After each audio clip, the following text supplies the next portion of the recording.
Hello everyone, welcome back to my channel. I am Malvika Sharma and I'm a counseling psychologist and I am decoding Bhagavad Gita for everyone who's new to it. As I've been reading Bhagavad Gita, one of the most interesting things that I realized was that could Krishna actually be one of the first ever recorded life coaches in the history? We often think of Krishna as a god or a mythological figure or even as a divine symbol, but what if there is more to it? Since I've started reading Bhagavad Gita, I am trying to read it more than just as a scripture. And when you look at it as a conversation, it seems more like a conversation between a coach and a client, where Arjuna is the client and Krishna is the coach. The conversation looks quite a lot like a client who's just about to collapse or is collapsing, and someone who has a lot of clarity and is able to guide the client through it. So through this video, let's try and figure out that whether Krishna was actually the world's first life coach or not.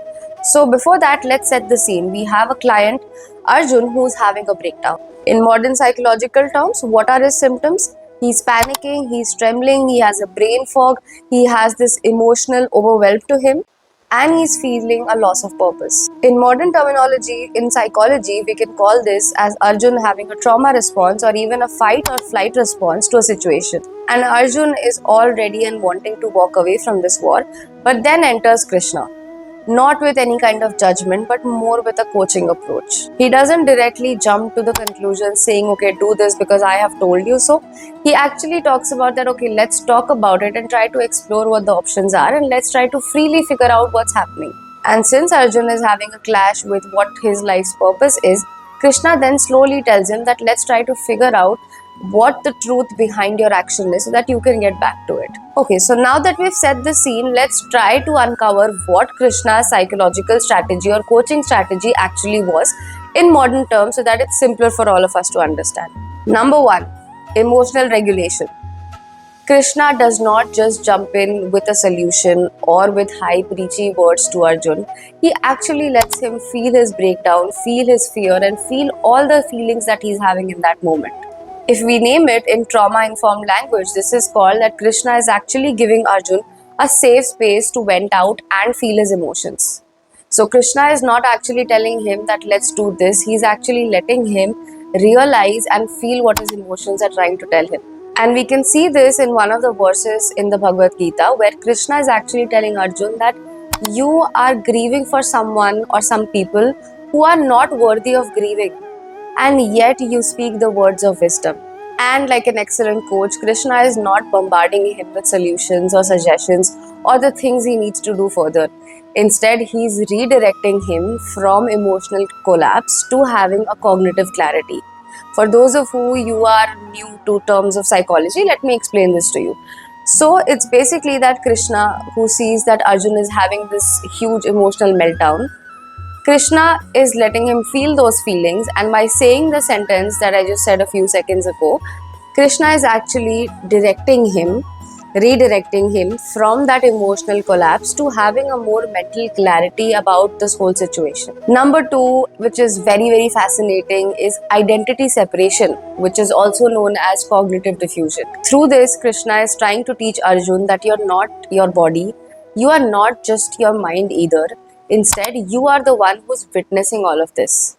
So through cognitive diffusion, Krishna is actually trying to make him separate himself from the situation, distance himself a bit, so that he is able to look at things clearly and then make a decision rather than relying solely on his emotions. And as the coaches, psychologists, and all kinds of therapists who may be watching this video, you would know that cognitive diffusion is one of the key techniques in acceptance and commitment therapy. And just like I mentioned in one of my previous videos, that what Krishna is telling him, that instead of saying that I am broken, try and reframe it to saying that I am experiencing brokenness. Just this simple shift in the way you talk to yourself makes a whole lot of difference. Number three, which is the practice of values-based actions. A lot of times in Bhagavad Gita, you'll see the mention of the word dharma, which basically means your purpose. And Krishna is now asking Arjun that what is your dharma? What is your purpose? And I think that is an excellent question to ask when someone is facing an emotional meltdown or is not at all clear about what they need to do next, so that they get a direction in which they need to think towards. By asking Arjun that what is your dharma, what is your purpose, Krishna is trying to show him that it's not about what will please others or what will benefit others. What do you feel is your own purpose in life? What is your own soul driven purpose or your dharma? And in modern coaching terms, this is called values clarification. By asking this to Arjun, he's actually trying to ask him that what are your values? What do you stand for? And a little bit of scientific terms coming up here, that by asking these kind of questions, it actually activates the prefrontal cortex in Arjuna's mind, which is mainly responsible for decision making, and that helps him get out of that decision paralysis that he's facing. And number 4 is letting go of the outcome, which is basically known as process orientation. In one of the verses of the Gita, Krishna says that you have the right to action and not the right to the results. And I feel this is extremely beautiful because all of us spend our entire lives being obsessed with the results and outcomes of things that are never, ever, ever in our control. Sure, it can feel like a heartbreak when you do a lot of hard work in something, you put a lot of efforts for something, and you don't get the results that you thought of. And it can be quite soul crushing and even demotivating, but then again, obsessing on the result or the outcome, which is never in your control, is not going to lead you anywhere. Through this, again, like I've mentioned in one of my previous videos, Krishna is trying to teach him detachment from results, and which is not at all about passivity or not doing the work too well.